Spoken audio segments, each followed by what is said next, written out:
Hello, आज मैं washing machine का ब्लॉक डायग्राम बनाया हूँ और आज इसमें हम आपको वॉशिंग मशीन की फुल्ली वायरिंग समझाएंगे, जो सेमी वॉशिंग मशीन का कोई भी वायरिंग को आसानी से कर पाएंगे।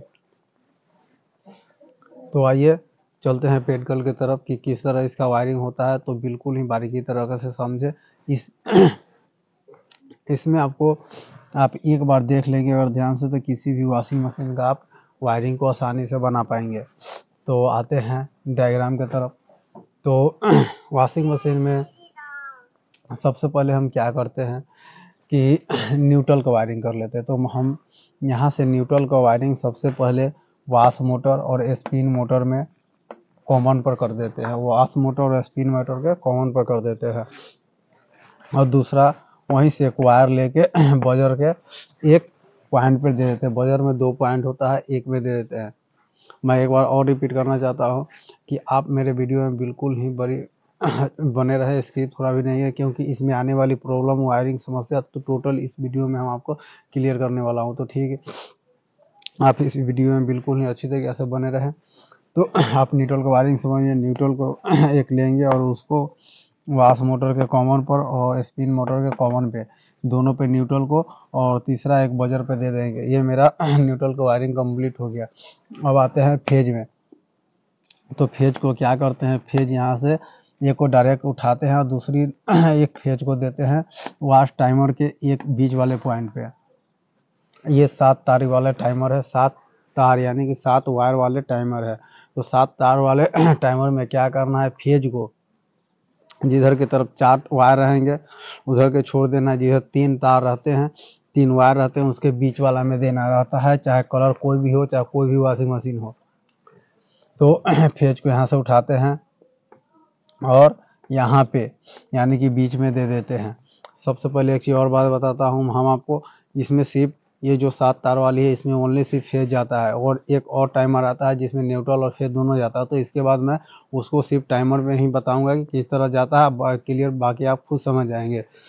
तो आप बताते हैं कि फेज यहाँ से आपका वॉश टाइमर में जाता है, और वॉश टाइमर क्या करता है कि जब इस आप टाइमिंग को सिलेक्ट करते हैं तो ये बीच वाला इससे जुड़ जाता है, आपका सिलेक्टर से जुड़ जाता है। यहाँ पे रहता है इस पर का, तो आपका यहाँ से यहाँ ये जुड़ जाता है और ये होता है यहाँ पे। ओके, तो ये मेरा वजर का है, आगे बताऊंगा। तो ये इसमें जुड़ जाता है और जुड़ने के बाद दे देते हैं सिलेक्टर को। सिलेक्टर क्या होता है, ड्रेन स्विच होता है। अगर हम पानी को ड्रेन मोड पर रखते हैं तो मेरा ये वॉश बिल्कुल ही वॉश मोटर नहीं चलेगा। ठीक है, अगर हम सिलेक्टर को अगर ड्रेन मोड पर रखते हैं तो मेरा वॉश मोटर नहीं चलेगा, क्योंकि जब सिलेक्टर मेरा ड्रेन मोड पर नहीं रहता है तो इसका आपका वायरिंग इस दोनों से कनेक्ट रहता है। बात को समझ रहे हैं? तो मेरा जब ड्रेन मोड पर नहीं रहता है, नॉर्मल मोड पर रहता है। नॉर्मल मोड पर क्या होता है कि दोनों में करंट आता है। ठीक है, तो दोनों में करंट आता है। तो मैंने यहाँ से फेज को, ये टाइमर बीच में फेज आया, यहाँ से मेरा इस सिलेक्टर को दिया इन में, और सिलेक्टर जब आउट करता है तो आप ये देख सकते हैं एक ये वाली मेरा वॉश में जाता है और नीचे वाली वॉश में जाता है, और ये ऊपर वाला और ऊपर वाला सिलेक्टर से आया। और इसमें इस तरह का कुछ एक पत्ती लगा हुआ रहता है जो क्या करता है, जब एक मोड पर जाता है तो लेफ्ट को नचाती है, इससे ये 2 पत्ती कनेक्ट हो जाता है तो लेफ्ट को नचाने लगता है।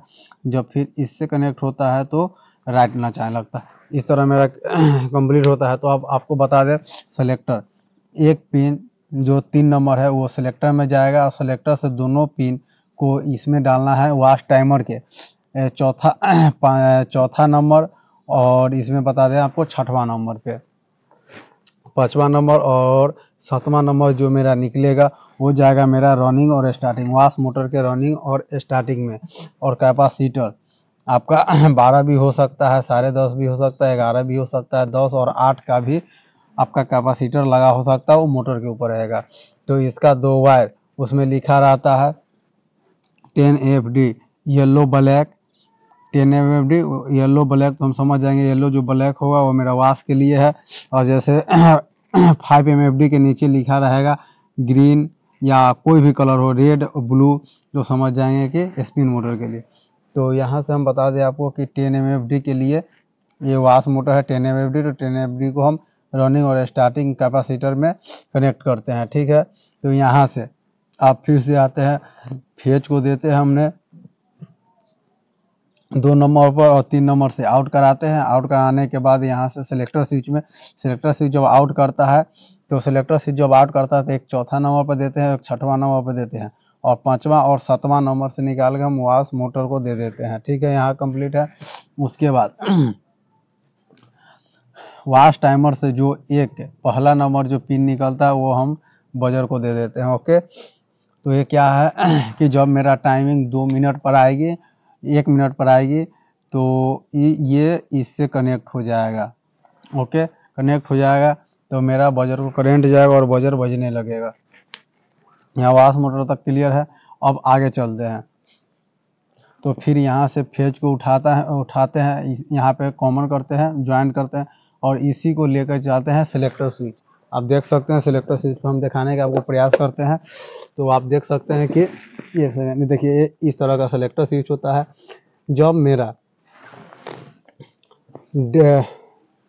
स्पिन जो कपड़ा सुखाने वाला था उसका अगर डोर यानी कि ढक्कन खुला हुआ रहेगा तो इस प्रकार हटा रहेगा, अगर वो ढक्कन बंद रहेगा तो ये दोनों आपस में सट जाएगा। आप देख सकते हैं यहाँ पर ये दोनों आपस में सट जाता है। तो आपस में सटने के बाद क्या है कि ये करंट को छोड़ता है और स्पिन टाइमर में चला जाता है। करंट को छोड़ेगा और स्पिन टाइमर में चला जाएगा। और स्पिन टाइमर क्या करेगा, जब कपड़ा सुखाना होता है, ड्राई करना होता है, तो यहाँ से जब सेलेक्ट करते हैं तो ये मेरा करंट को छोड़ता है और ये चला जाता है मेरा रनिंग में। देख सकते हैं फेज यहाँ से जब निकलता है तो जाता है डोर स्विच में, डोर स्विच आउट जब करता है तो जाता है स्पिन टाइमर में, और स्पिन टाइमर जब आउट करता है मेरा रनिंग में जाता है, ओके, मोटर के रनिंग में। तो रनिंग में गया, उसके बाद ये 5 MFD पर ये कार्य करता है मोटर। तो इसका 2 कैपेसिटर का 2 वायर निकलता है, एक चला जाता है डायरेक्ट स्टार्टिंग पर और दूसरा चला जाता है मेरा रनिंग पर, और न्यूट्रल वायर यहाँ कॉमन हो जाता है। मेरा यहाँ तक कंप्लीट है। अगर आपको कहीं इसमें समझने में दिक्कत हो तो आप हमें कमेंट में पूछ सकते हैं, और इस वीडियो का एक आप स्क्रीनशॉट ले लें ताकि आपको वायरिंग करने में कोई तकलीफ न हो, ठीक है। एक बार और मैं बारीकी से समझा देता हूँ।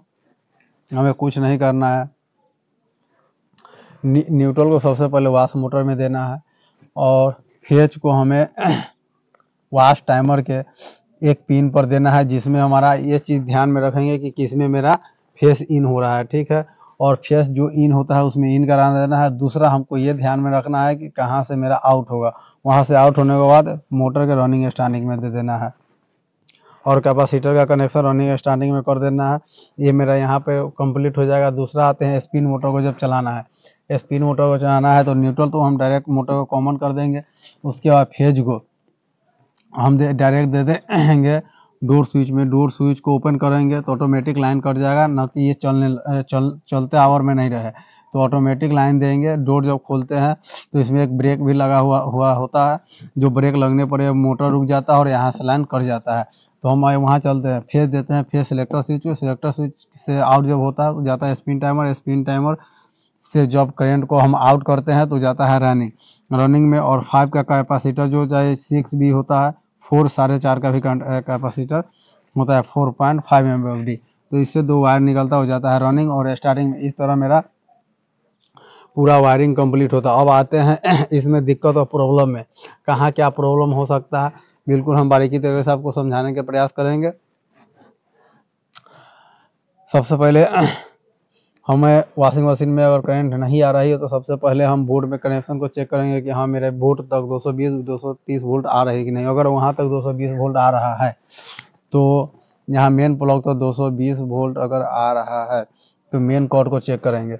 मेन कॉर्ड के पॉइंट पर एक कंटिन्यूटी को देंगे और एक कॉमन पे देंगे, यानी कि एक जहाँ पे प्लग 3 प्लग रहता है उसमें देंगे कंटिन्यूटी के, ये मीटर को एक प्लग को लगाएंगे, दूसरा एक तार में लगाएंगे और कंटिन्यूटी देता है हम समझेंगे मेरा मेन कोड सही है। और जब मेन कोड सही होता है तो उसके बाद हम मशीन को देखते हैं कि कहीं से चूहा वायरिंग तो नहीं कटा। अगर चूहा वायरिंग नहीं कटा हुआ है तो उस स्थिति में क्या होता है कि आपका या तो वाश खराब होगा या तो स्पिन खराब होगा। कभी रियल केस में क्या होता है, पानी पड़ने से दोनों मोटर जल जाए या वाश टाइमर और स्पिन टाइमर दोनों भी खराब हो जाता है। तो इस स्थिति में क्या करना है हमें कि सबसे पहले मेन लाइन को लेंगे और कैपेसिटर लगाकर और दोनों का डायरेक्ट चेक करेंगे, मोटर को और स्पिन मोटर को, वाश मोटर और स्पिन मोटर दोनों का चेक करेंगे। अगर दोनों चल जाता है डायरेक्ट पर तो समझेंगे मोटर सही है, अगर नहीं चलता है तो कैपेसिटर चेंज करते हैं। कैपेसिटर चेंज करने के बाद फिर लाइन दे के देखते हैं, अगर चलता है तो ठीक है, अगर नहीं चलता है जो समझेंगे कि मोटर खराब है, अगर चल जाता है तो मेरा कैपेसिटर खराब है। यहाँ तक क्लियर है। अब आता है टाइमर में।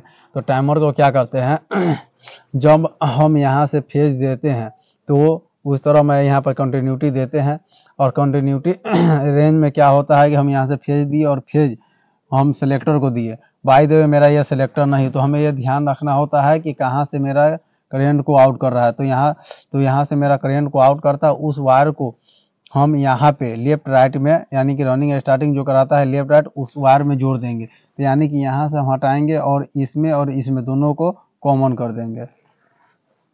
कॉमन करने के बाद यहाँ से जब हम इसको नचाएंगे, सिलेक्ट करेंगे वाश टाइमर को 5 या 10 पे, तो उसके बाद क्या करेंगे, एक प्रोब को, मीटर का एक प्रोब को रखेंगे हम न्यूट्रल पर और दूसरा प्रोब को बारी बारी से इस दोनों पे रनिंग लेफ्ट राइट वाले पे रखेंगे। तो इसमें मेरा एक बार 220 वोल्ट आएगा, उसके बाद इसमें 220, इसमें एक बार 220, इसमें 120, इस तरह मेरा आएगा। तो समझेंगे वाश टाइमर सही है। अगर नहीं आता है तो खराब है। इस तरह आप कंटिन्यूटी से भी चेक कर सकते हैं मीटर के कंटिन्यूटी से। अब आते हैं स्पिन टाइमर में। यहाँ से तो मैं फेज दिया यहाँ पे सिलेक्टर स्विच, और सिलेक्टर स्विच से देखेंगे कि आउट हो रहा है कि नहीं। अगर सिलेक्टर स्विच से करंट आउट हो रहा है तो सिलेक्टर स्विच मेरा सही है। अगर सिलेक्टर स्विच से करंट आउट नहीं हो रहा है, कंटिन्यूटी नहीं दे रहा है, तो सिलेक्टर स्विच को चेंज करेंगे, सॉल्व हो जाएगा। उसके बाद आता है स्पिन टाइमर। और स्पिन टाइमर जब सिलेक्ट करेंगे, सिलेक्टर स्विच मेरा सही है और देते हैं करंट स्पिन टाइमर को, स्पिन टाइमर आउट नहीं करता है सिलेक्ट करने के बाद, तो समझेंगे कि ये स्पिन टाइमर मेरा ख़राब है। तो स्पिन टाइमर को चेंज कर देंगे, मेरा सॉल्व हो जाएगा। उसके बाद आते हैं मोटर पे। तो मेरा कॉमन तो यहाँ तक करंट आ ही रहा है, उसके बाद यहाँ से फेज आएगा, और फेज आने के बावजूद और कैपेसिटर भी चेंज करने के बावजूद अगर नहीं चल रहा है तो मेरा मोटर ख़राब है। मोटर को चेंज करेंगे, मेरा केस सॉल्व हो जाएगा। और इसमें अगर कहीं भी आपको कहीं दिक्कत और परेशानी हो तो आप हमें कमेंट में पूछ सकते हैं। दूसरा एक और कनेक्शन हो, मैं उसे सिंपली आपको समझाने का प्रयास करूंगा। और किसी भी सेमी, कोई भी कंपनी का सेमी वॉशिंग मशीन हो, उसमें स्पिन का जो वायरिंग होता है वो सेम ही और सिंपल ही होता है, जो हम इस वीडियो में बताया। न्यूट्रल डायरेक्ट कॉमन को देना है और फेज को डोर लॉक से, और डोर लॉक से स्पिन टाइमर में, और स्पिन टाइमर से डायरेक्ट रनिंग में देना है। कैपेसिटर दोनों में रनिंग स्टार्टिंग में जोड़कर और रनिंग में हमको करंट को दे देना है। इस तरह मेरा स्पिन काम करने लगेगा।